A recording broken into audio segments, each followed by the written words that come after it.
You ask Tiger to solve. This deals with linear equations with one unknown. The final result is x equals 2. Let's solve it step by step. Group all x terms on the left side of the equation. Subtract x from both sides. Simplify the arithmetic.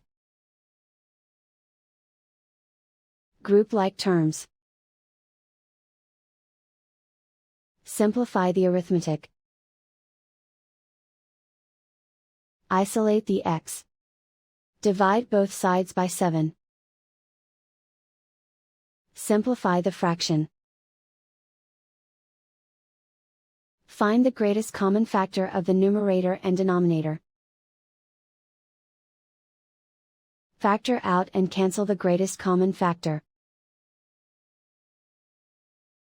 And so the final result is x equals 2.